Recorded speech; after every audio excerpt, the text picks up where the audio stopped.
sunana Adamu Abdullahi, dan wasan Hausa kuma mawaki na cikin masana'antar kannywood, ma'ana inda ake shirya fina-finan Hausa. A lokacin da nake kallo waɗanda suke burge ni guda biyu ne.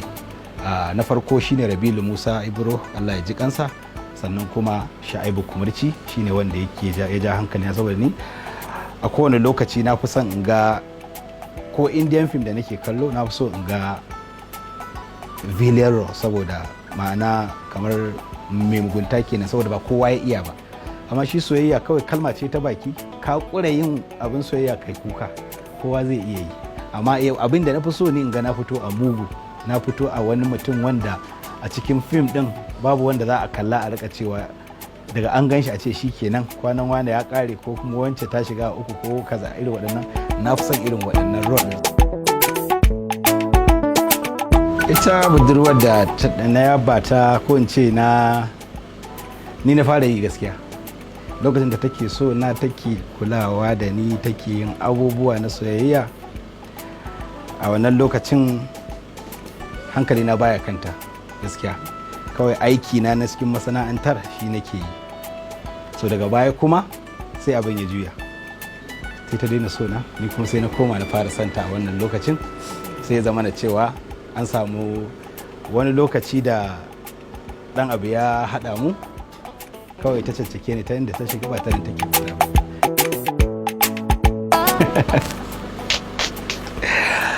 Ai gaskiya ni mai tsokana ne, wannan gaskiya ne, kuma na sha mari.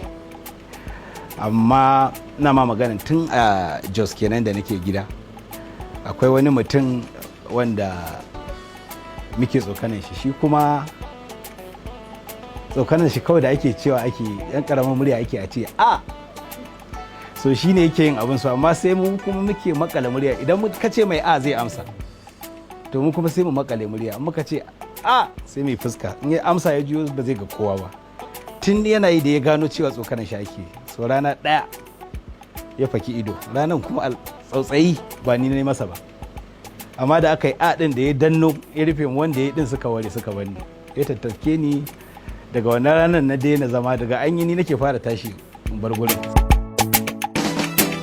Abin da ya fi faranta min rai na farko gaskiya shine ɗana na fari da na haifa. A dalilin farin cikin a lokacin ni da sarki Ali Nuhu muna kulle sosai, babu wasu matsaloli da suka faru da ba kamar yadda abubuwa suke yanzu ba. A dalilin haka ma na sa wa ɗan sunansa.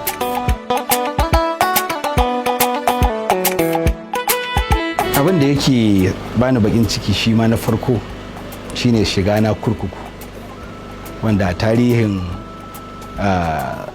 yana bata tarihin mutum. Duk da cewa a lokacin an kulle ni, amma ba ni da laifin da aka kai ni appeal ya fitar da ni. Ban karasa zama na a kurkuku ba, na fita saboda an je an sake yin appeal, kuma appeal an sa a sallame ni, aka fitar da ni kes, aka kashe shi kuma ya mutu. Amma wannan zuwa kurkukun shine experience na farko da na fara samu, wanda har yau ban taɓa mantawa da shi ba. Ko hanyar kurkuku na zuciya yanzu, ko na wani gari ne, sai gaba na ya faɗi.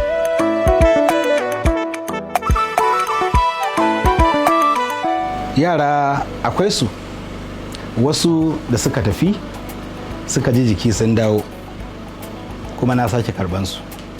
Sun sake yi, sun tafi sun dawo, na sake karban su.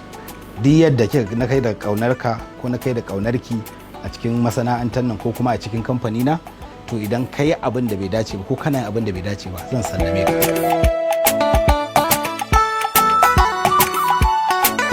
To a cikin wasanni da na fi so gaskiya na fi son kwallo, sai kuma snooker. Waɗannan su ne favorite ɗina a cikin wasanni. Amma ban cika buga kwallo ba, saboda yanayin da Allah ya mai da ni na ɗaukaka. Ban iya zuwa guri kamar yadda kowa zai iya fita daga gidansa ya je ya yi ya dawo ba tare da ya samu cikas a gurin wasannin ba. Ban iyawa. Haka zalika ina son swimming, shi ma bai yiwuwa saboda ne kana can kana tsallanka kana zindamawa cikin ruwa, wani ya kafa maka kamara, kuma ba kayi ne don a ɗauka ba. Amma in duniya ta gani daga ranar ka zama wani za a canza maka suna kaza ne. Musamman wuraren da ake swimming akwai mata akwai maza, kana nan kana zaune kana swimming ka za a hango wata can daga ita sai dan kamfai, ita ma ruwan ta zo shiga baka santa ba, amma za ka ji ana yayi kaza da yan mata yayi kaza yanzu nan za ka ji sunan ka ya lalace. So dole na haƙura da irin su. Tuwo da kuma wake ko in ce shinkafa da wake.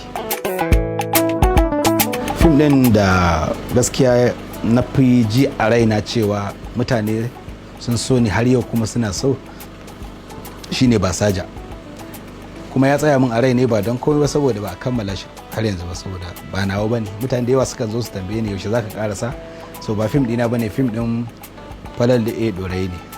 Ya kamata duk wanda ya ji wannan zancen su ta tura wa Falal da Dorayi sako, su ta tura masa yadda ake tura min, ai ta tura masa, saboda shine mai fim ɗin, shine producer, ni director ne kawai kuma actor a ciki.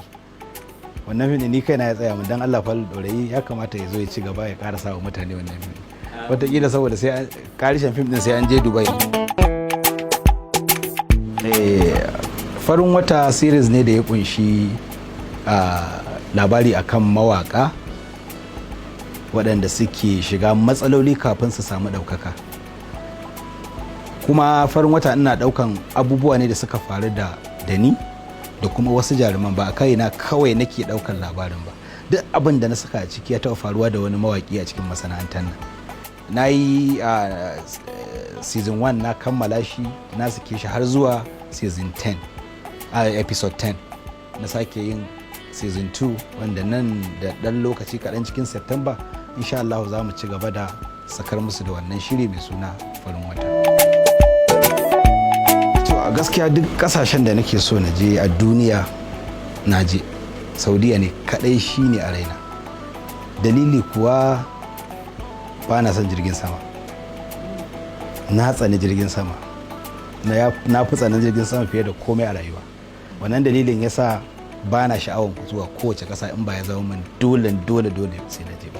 An sha yi min tayi na tafiya wurare ƙasashe sun fi 20 wallahi, amma in na tuna kawai fa za a iya yin awa 5 a saman nan, to sai hankali na ya tashi. Ƙasar da na je na fito da jirgi shine London, na jin shine awa kusan 5 da 'yan wani abu, kuma ni dai ban yi bacci ba, kuma sai da na sha guda 6 kawai saboda ina shiga in yi bacci. Amma wallahi Allah bai bani iko ba, ido na biyu, kuma babu transit, ba a sauka a ko'ina ba, da kawai aka tashi a wannan har aka kai. Babban buri na a rayuwa bai wuce a waye gari a ce na daina wannan sana'a kuma cikin mutunci na ba, saboda ba na so in mutum bar wa 'ya'yana abin faɗa. Shine buri na. Ubangiji Allah ya sa in gama wannan harkar lafiya. Idan dama kuma ta samu, duk yadda mutane suke kallo na a matsayin star, a matsayin wani mutum a cikin masana'antar mai karfi, duk da lokacin da dama ta samu da zan iya haƙura da harkar in ci gaba da wata sana'ata da zan rufa min asiri in gagara abin da nake iya yi, to zan ɓace, zan yi resign. Wannan magana ce ta gaske da nake faɗa wa kowa ya sani, zan yi resign. Saboda ni na farko mutum ne mai kunya, duk wannan abin da nake. Na biyu kuma mutum ne mai son freedom.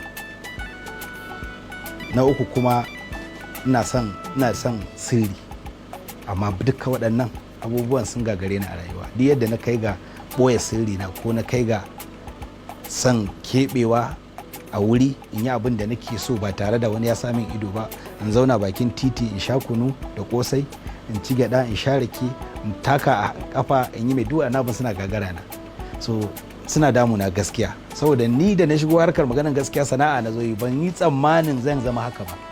So da na zama hakan na riga na zama, kuma haka Allah ya kaddara mu.